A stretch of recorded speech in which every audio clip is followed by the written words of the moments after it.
Morning, everybody. How y'all doing? Pretty good here, and welcome to the channel. It is a gorgeous, bright blue, sunny day here, and I thought I'd come out and talk a little bit about daily driving the Tacoma. You know, I've had this thing for about 3 months, I think, something like that, 2 or 3 months. So I've spent quite a bit of seat time in it, and I thought I'd tell you what it's like, especially for you guys who have never had a Tacoma or maybe thinking about getting one. First off, this is a 2018. It is a TRD Sport, and I got the Sport because I love that hood scoop. I think that's just awesome. It is a rather polarizing feature of the truck. A lot of people don't like it for whatever reason, but I do. Anyway, love driving the truck. First of all, let's start off and say that. I look forward to jumping into this thing every day. It's just awesome. And a few reasons why. First of all, I love the stance of it. Now, mine has been modified. It is lifted. It has a 3.2 ready lift on it. But nonetheless, I like being able to open up the door and step up into the truck. You know, you don't have to crawl down into it. It's very comfortable to get in and out of. Because you can step up and step down as opposed to crawling up and crawling down.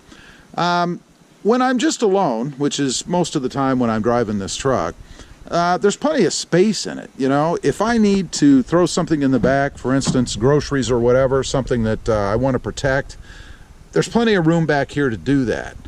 You can even put the seats up, of course, or down, I guess, and store stuff on top, which is nice. Gives you plenty of room to be able to haul things if you're trying to protect them either from being stolen or from the elements, the weather. Speaking about that, of course, you have the bed. In the past, I've hauled things like, you know, dirt and mulch and whatever, wet things. Very easy to be able to put things in and out of here, and you don't have to worry about getting the inside of your vehicle dirty. And that might seem like a small thing, but I'll tell you, if you've had a car or a hatchback, an SUV, whatever, something that's carpeted on the inside, I always hated putting stuff in those, because even though you put down paper or maybe plastic or whatever to protect the interior, things that are stored outside like mulch and dirt get wet and they leak. And there's nothing worse than taking that plastic up and finding out that it did get through and you have a nice dark stain on your carpet, you know.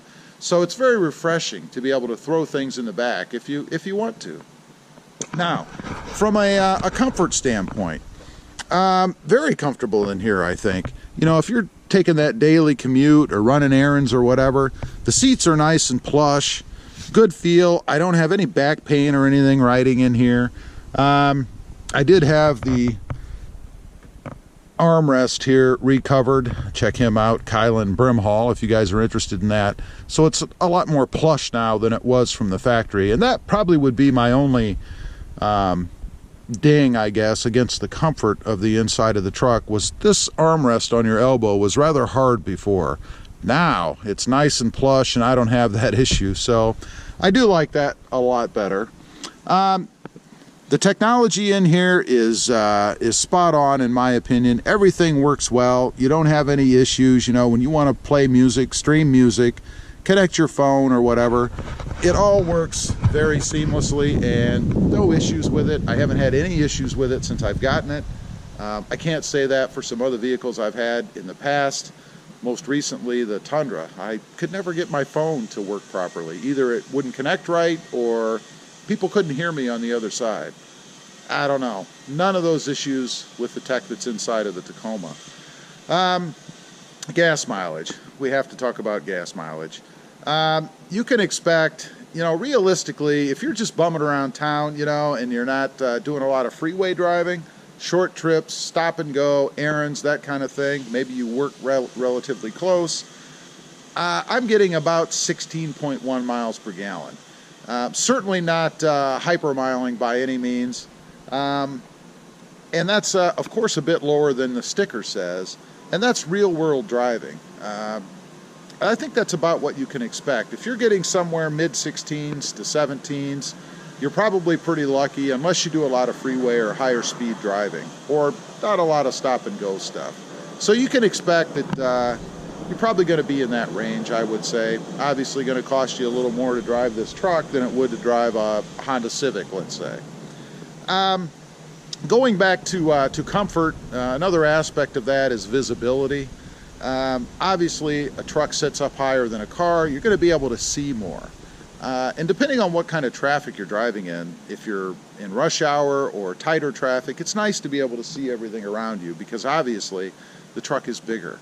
As far as blind spots go on the interior, obviously you have your pillars and the same as any other car, but I don't really have any issues with visibility, seeing out of the truck, and that's kind of nice. I mean, when I turn my head and look around, I can see everything I want to see. Very handy if you're in tight traffic, maybe rush hour traffic or bumper to bumper. You can see where everything is. I like that. Combine that with the fact that you sit higher up in the air, and it's just a much more pleasant experience, I think, than you get driving a car. Power. We got to talk about power a little bit. I love power in my vehicles. You know, there's nothing like stomping on the gas and it goes. And there's nothing worse than stomping on the gas and it lags. I haven't noticed that in the Tacoma. Now, obviously, it's not a 0 to 60 in 3-second sports car, but it does have enough power with its V6 to be able to get up and go. If I need to merge on the freeway or I'm getting on, no issues there. Plenty of power to be able to do that. If I want to pass somebody on the freeway and I get on it, it goes. I like that.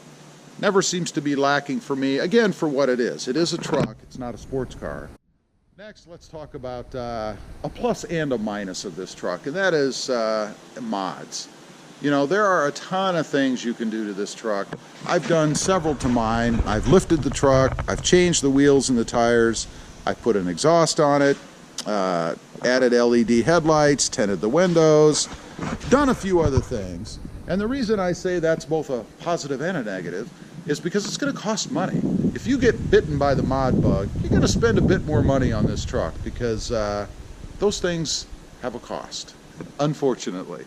But the positive is you can make the truck better. You can make it your own. You can make it look the way that you want, set it up the way that you want it to be. And I love being able to do that. You know, everything out there is readily available, and there are tons of things that you can do. Awesome. The other thing is the appearance of this truck. I have preached this, I guess, over and over again about this being the best looking truck on the road. In my opinion, it is. I don't think there's a better looking truck out there, be it a small size, mid-size, full size, whatever. I just think the Toyota Tacoma is the best looking setup, the best looking designed, aesthetically pleasing option that there is out there.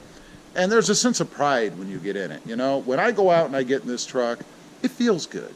You know I'm riding in something that looks awesome, at least for me. You may not all agree, but for me, best looking truck on the road. Anyway, I just wanted to get on here, talk about what it's like to drive this truck every day. It's awesome. There's never a day that I get in it that I'm not looking forward to the ride. I think it's a fantastic setup. Anyway, appreciate you guys watching. Please give this video a big thumbs up. Click that subscribe button if you haven't before. And we'll see you next time on the web. Have a good day. Bye.